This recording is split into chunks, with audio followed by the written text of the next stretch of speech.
Look at Japan, for example. Japan has a marvelous culture. Just the cuisine of Japan alone is a marvelous contribution to world culture.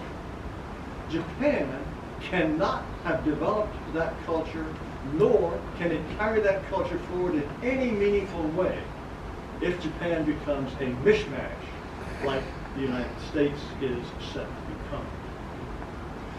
Likewise, I want all people to be the best possible people they can. I want black people to be the best black people they can possibly be, and I don't think that's possible if they live in a society in which they think that everything that goes wrong for them is because of those mean white folks over there. No, that's no way to live. I think people must be able to live in a society in which they set the rules, they elect their rulers, they elect their leaders, they set up their own courts, and they know that they will rise or fall strictly according to their own capacity. That is the way to seek real fulfillment. Now, I will conclude by pointing out that the Maryland Republican Party was so angry that Colin McEvers decided to invite me that they issued a condemnation. They wrote that they unequivocally condemn the speaker, that's me, my despicable being. Now, I wonder if they bestirred themselves to talk about Ta-Nehisi Coates when he suspected that white people will never become human. I doubt it. I wonder if they bestirred themselves when Brittany Cooper said that she thinks the motherfuckers have to be taken out. I don't think the Republican Party bothered. But they bothered to talk about a white person. Now, the boomers who run the party, they may think my views are despicable. But I can assure them that their sons and daughters don't. They refuse to march off the cliff like lemmings. They refuse to live in a country where Ta-Nehisi Coates and Zolan Mamdani make the rules. They are fed up with make whitey pay. Well, this year, as you know, we're celebrating a declaration that's 250 years old. It was a declaration of independence to a king who lived 3,500 miles away. His exactions were nothing compared to the funeral pyre that whites are piling up for themselves 250 years later. Now, I'm sure those boomer Republicans, they will be prancing and roaring about how brave and noble those signers were, how wonderful America is. But will they think for even a moment what a betrayal America is of the founders' view of what they hoped would be an all-white European country? Every one of those 56 men who signed that document would be appalled at what has become of their country. And I'm sure if they were alive today, they would sign another declaration, a declaration of revolution. And they would end it with the same words, that to bring about a restoration of their ideals, we mutually pledge to each other our lives, our fortunes, and our sacred honor.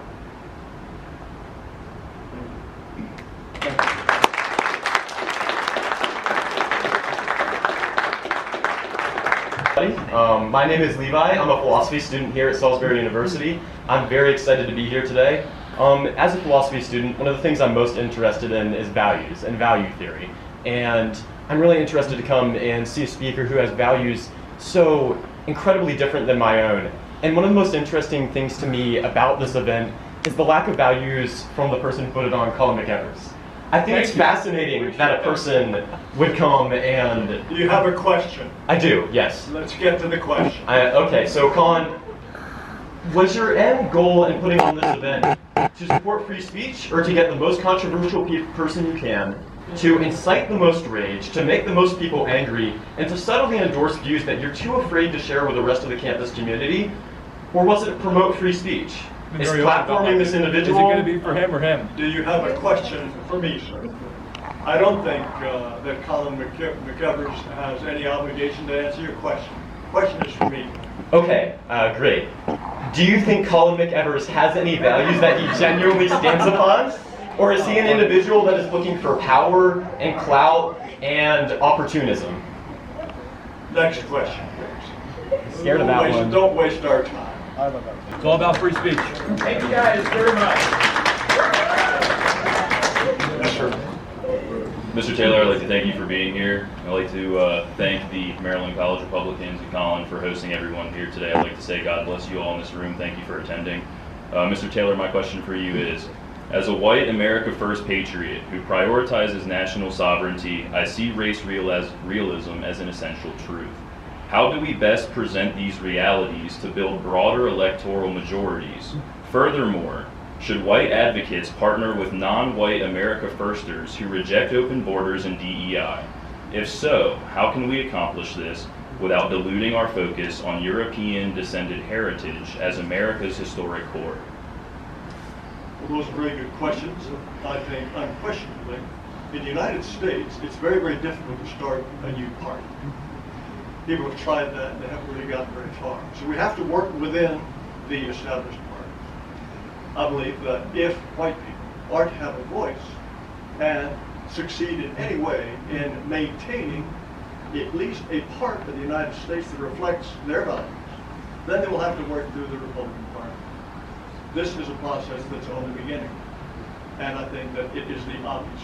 As far as how those ideas get out, there has been an astonishing burgeoning of people who are saying exactly the things that I've been saying for 35 years.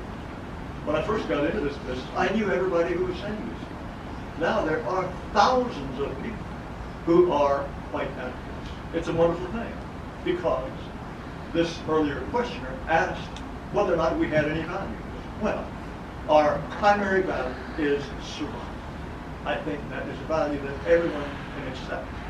The question is, what is the fate of whites? What is the fate of whites as they become increasingly a minority? This is a perfectly legitimate question. Now, as far as working with non-whites, for those who want to close the borders, get rid of DEI, they are definitely our allies in that struggle. And I think we should accept all the help we can from people who see it that way. But at the same time, we must realize that at least for those of us who want to live in a society in which young white people are not told that being white is dirt, which is what they learn today, we have to have control of at least part of society in which we can rear white people in an environment that cherishes them and nourishes them. But in the meantime, by all means, let us work with anyone who is an ally on any question. Thanks for that question. Thank you. I'm Daniel. I'm a psych student here. I had a question about, how do I phrase it? The ending of your speech, you talk a lot about the value of our founding fathers and all of their beliefs back in 1788, and how they believed in a white Christian nation and we should uphold that. You talked about how some of the best days of America were right after the Civil War. You talked about 1788. And I had a question. Those founding fathers also believed in slavery and believed that people of color were not whole people, if that makes sense, I guess. Are you also an advocate for that? As I said in my talk, many people who were slave owners themselves thought that slavery was an abomination. That was a very common thing, even for slave owners to think. And don't forget that at the time of the Constitution being written right into the Constitution was the slave trade was gonna stop in 20 years. There was always a great deal of opposition to slavery and the slave trade. And of course, what eventually happened is that the black slaves were freed. No, by no means am I someone who would wish to bring back slavery. I don't think anyone in America believes that. And this brings me, interestingly enough, to a word that is often used to describe me, which is white supremacist. Well, I think white supremacist is a historical term that should be discarded. A white supremacist is presumably a white person who wants to rule over people of other races. I've never met such a person. Now, There were people in the age of slavery, in the age of empire, who definitely did want to. But those people, as far as I can tell, are extinct. And when you bring up what it was the founders thought about many things, yes, we have evolved in many different ways. However, on the essential question of what makes for a successful society, you find no jabber amongst the founders of the benefits of diversity, and I believe their perception, their perspective on that point was 100% correct. Can I ask a quick follow-up? Certainly. Okay. So if you're stating that the founders' beliefs was that slavery was going to end, and therefore we should be taking all of their beliefs because they didn't believe in slavery. Not necessarily all of them. I think they probably had various different views. Hamilton was different from Jefferson in terms of industrialization as opposed to agriculture. They had many issues on which they disagreed.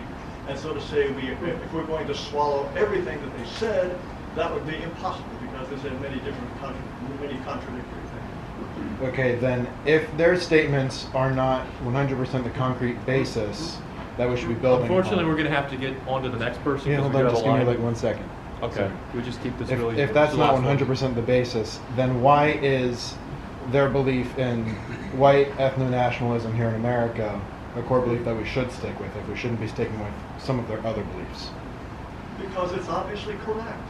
Because diversity is a failure. Because homogeneous countries are much more peaceful.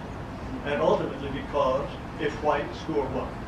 9% of the world population, having 4% of the world's babies, if they open up their countries to non-stop, non-white immigration, they'll disappear. I don't want to disappear. And I make no apologies for that. Thank you. Hello, my name's Emma Lee, and I'm an International Studies and Political Science major here at SU. I'd just like to ask you where you concluded the information that there is 10 exclusively black organizations on this campus. I looked at the websites. The I think there's websites? an NAACP outfit. There is, let's see, black this, black that. I counted 10. Maybe Okay. I'm wrong. Sir, I would just like to inform you that those may be the names of the organizations, but that's because they're historically black, not exclusively black. I encourage everyone to please do a little bit more research on each organization. And for the students in the room, please come out to BSU at 7 p.m. every single Monday in this room.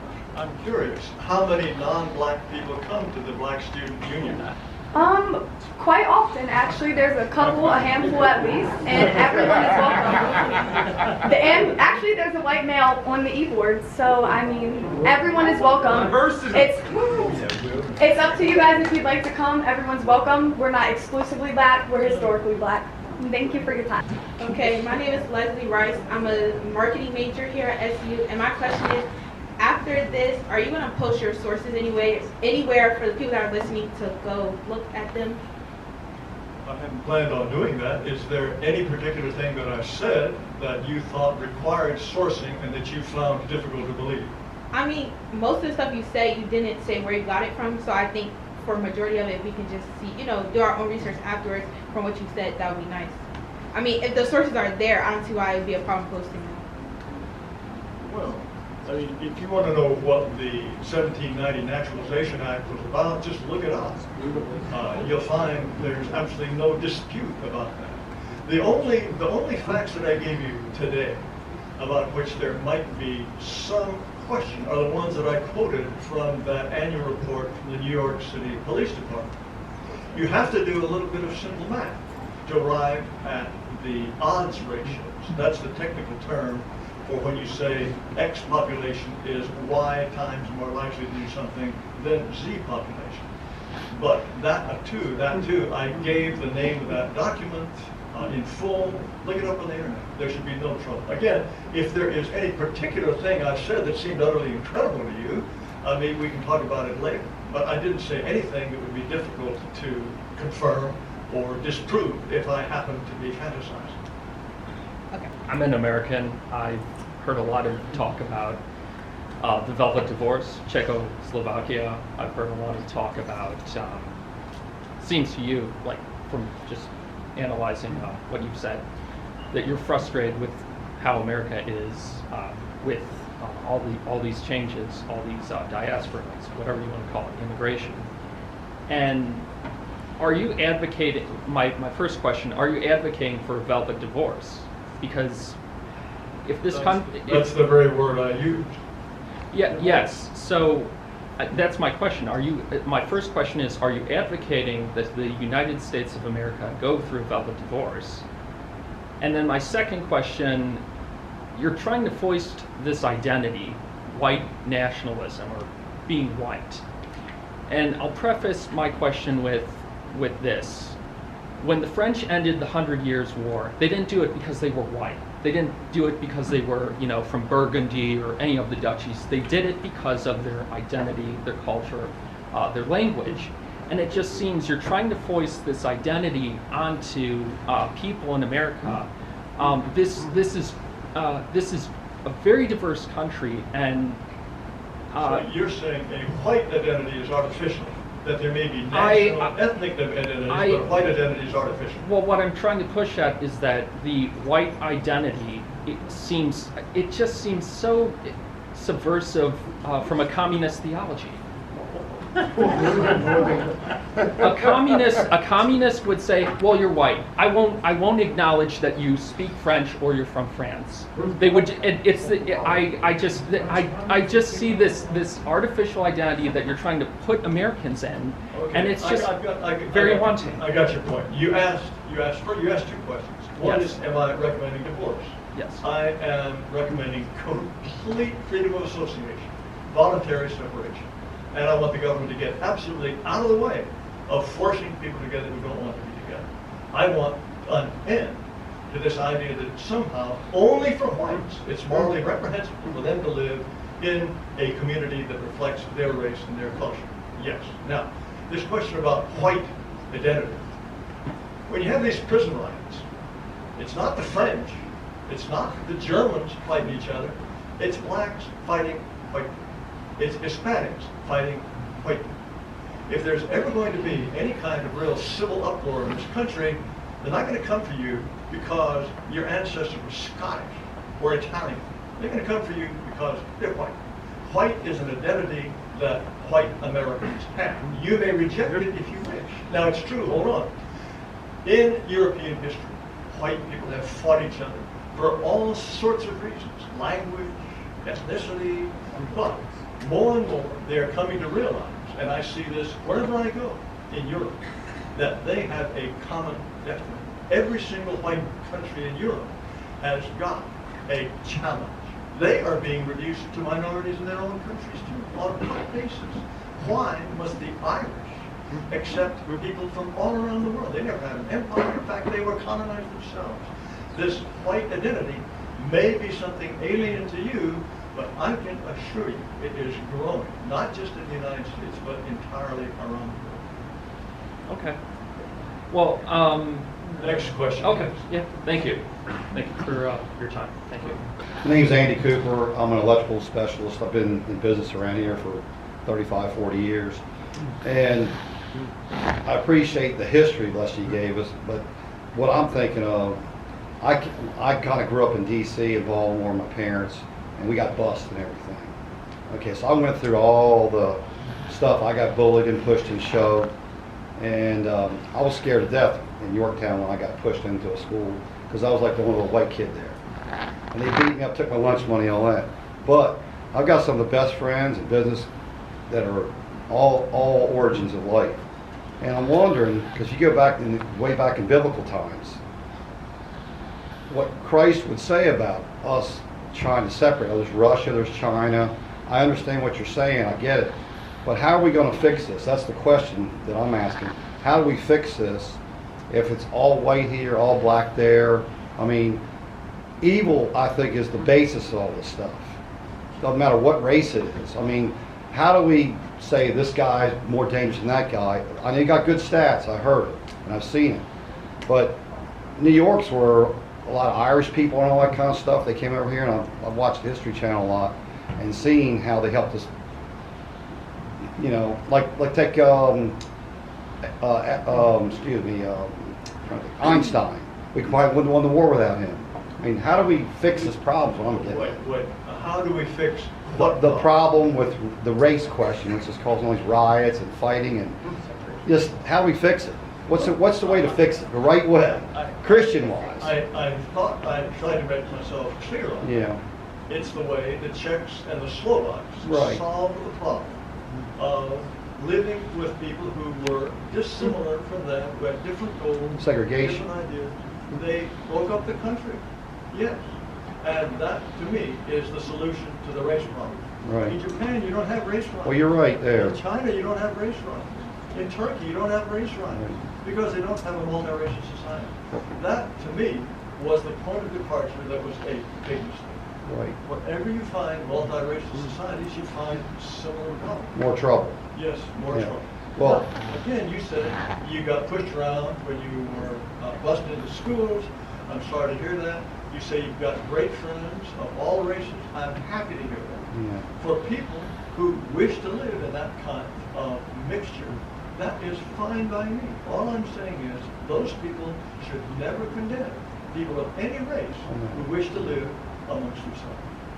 No. And that, to me, is the ultimate solution. Well, that definitely, if everything, like the way the world was set up, countries had different languages and all that, so they probably made everything.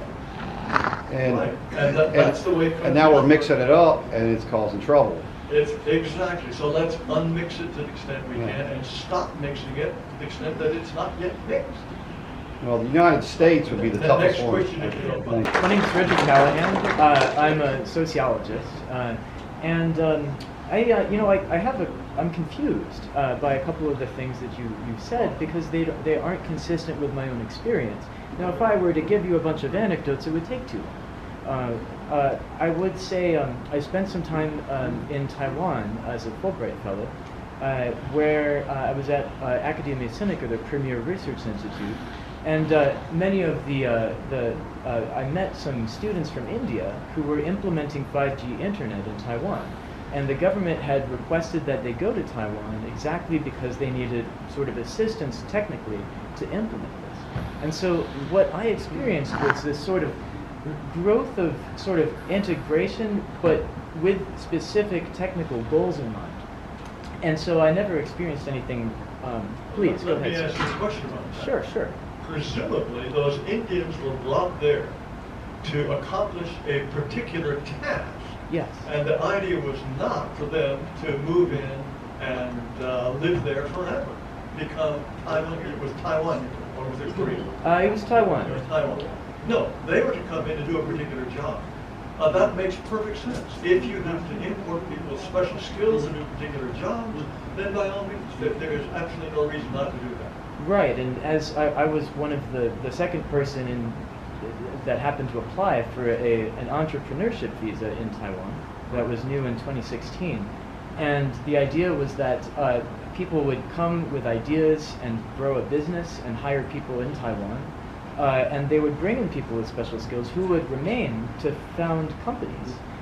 Well, I'm sure the Taiwanese have absolutely no intention of becoming a minority in Taiwan. They may try to pick the smartest people to do the best possible job for a particular task, but they don't want you to bring your brothers and your cousins and your aunts and your uncles in and start a community that is not Taiwanese. I can assure you that. So there's where we run out of data, because my own experience was I felt very much welcome, and I felt that my family would be welcome and so on. I can't answer your question there, sir. But I thank you for your time, and I spent My pleasure. this. Hi, my name is Luke. I'm an exercise science major here at SU.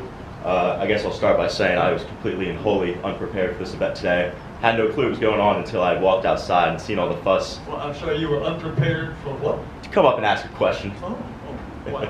You're here? I had no clue what I was getting into. I sat and I listened though. And so I guess my question is pretty simple. If what you say is true and we really are marching towards this dystopian future where white people are discriminated against and spat on, what's your solution and what does an ideal world look like to you? You've been here the whole time, right? I have a good idea of what you're going to say. I want to Well, hear I've said it already 4 times. Okay. You believe we should be separated? The only way out is separation, yes. That's cutting the Gordian knot. White people have to get over this idea that if something doesn't work and it keeps failing to work, and it has failed to work for 400 years, that we're just going to keep trying and trying and trying, and it'll work. No, it's very clear that it doesn't work.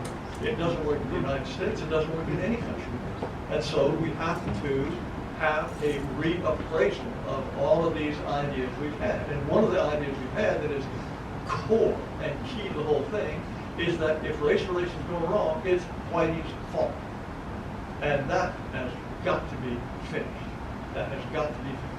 White people, as I say, they're not going to live much longer in a society in which Ta-Nehisi Coates and Zoran Mamdani set the rules.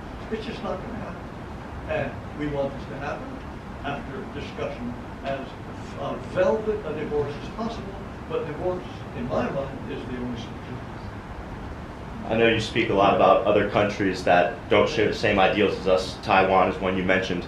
I guess I would ask, do you think you would feel happier as a Taiwanese man in Taiwan than you do as a white man in America currently? Well, if I were a Taiwanese living in Taiwan, I would be confident that my government is going to ensure that my culture, my people, will continue forever. I would love to live under a government that had that view about my culture, my language, my heritage, my destiny. Every nation deserves that. But as I said before, it is only when you start talking about white countries that if they want to live under those circumstances, that, the Italians want to stay Italian? Ooh, can't have that. That's Il Duce and Sig Heil and everything else. This is a terrible double standard that will result ultimately in the extinction of white people. Keeps moving on. Last question.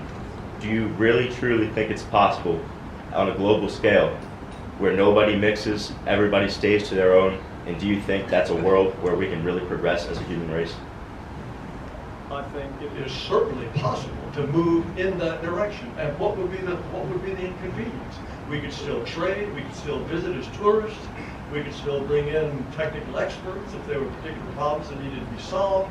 The only point is, in my view, and I think this is something that practically everyone outside the United States would share, is that every people deserves the right to be a majority in its homeland forever. That's the only way to ensure that your people and culture will survive. And as I said before, this is probably about the 5th time, this, which is something everyone takes for granted for themselves, is denied only millennial. So a lot of what you said, I grew up in the whitey bad, everyone else is a victim that brings diversity and food seasoning propaganda. So first I want to say thank you for your intellectual honesty and just like your insight and all that. I want to say thank you too because I'm Jewish, and you're a white advocate that doesn't blame all Jews for being subversives trying to destroy Western civilization. Like, I always try to distance myself from that, but because of who I am, it's like, no. So I guess, what advice would you have for me to, a futile task, probably outreaching to my other members of the Jewish community? 70% are hardcore left, no matter what. Just like they followed the golden calf and Moloch and other bad ideas throughout history. But then there's the 30% of us Orthodox who are not like that at all. In fact, most of our views are in line with yours. So what advice, I guess, would you have for me? Well, gosh. That's a loaded question. You can probably think of arguments that will appeal to them better than I can. I think, though, that what it boils down to is ultimately double standards. Israel is a society that is created for Jews. And I say, God bless the Jews for having built a society where they can be their own people. Now, I know that there are some Orthodox communities that are opposed to this. The Turek party, for example. And there's some who say, well, no, this is going to promote anti-Semitism all around the world. But I think what the Jews have done in that respect is the kind of destiny that should be available for all people. And I remember Yitzhak Rabin, he was assassinated, I think, back in the 90s. He was giving a talk about his accomplishments as prime minister. And he said, one of the things that I'm proudest of is that Israel has remained 80% or more Jewish. Now, if you were to have an American president who said, one of the proudest things I am is I kept America 80% white, the sky would fall. And some people say, well, this is really just a religious argument, that it's not a racial argument at all. However, Einstein, he was an atheist. He didn't believe in Judaism. Would he have been acceptable in Islam? Of course. There is a sense of family, of being part of a united people. And that is a very, very valuable thing. And I would not deny that to Jews at all. So, my argument to you would be, if you're speaking to fellow Jews, would be to say, well, look, we accept this for ourselves.